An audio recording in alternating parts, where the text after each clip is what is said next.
Oui, alors Julien, moi je suis inspecteur du travail à Paris. Je suis par ailleurs responsable national de la CGT du ministère du Travail et syndiqué à Paris.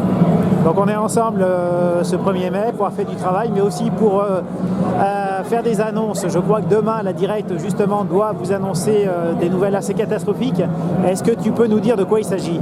Oui, alors demain, la directrice régionale du travail et de l'emploi, la Directe, va annoncer aux organisations syndicales officiellement la suppression de 49 sections d'inspection du travail en Ile-de-France, dont 24 à Paris.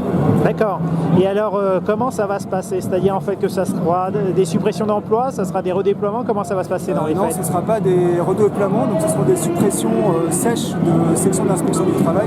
Ouais. Une section d'inspection du travail, c'est un secteur géographique sur lequel exerce un inspecteur ou un contrôleur du travail. Ouais. Et il est prévu que, alors à Paris, soit supprimé purement et simplement 24 sections, ce qui représente 16% du total des sections d'inspection du travail parisiennes.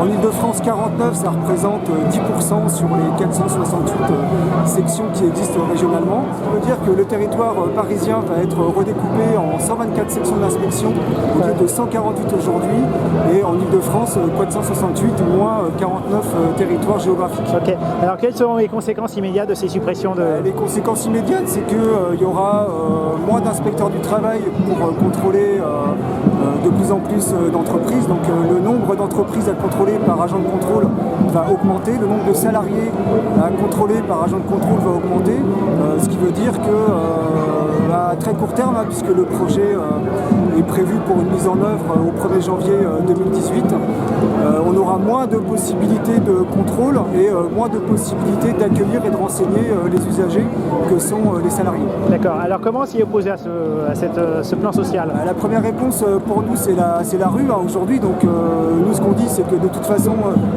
quel que soit le prochain gouvernement ou la majorité présidentielle qui sortira des urnes dimanche prochain ou législative, il va falloir se mobiliser, prendre la rue pour sauver l'inspection du travail. Nous défendons une inspection du travail au service des salariés, des travailleurs, pour qu'ils puissent faire valoir leurs droits dans les entreprises contre l'arbitraire patronal.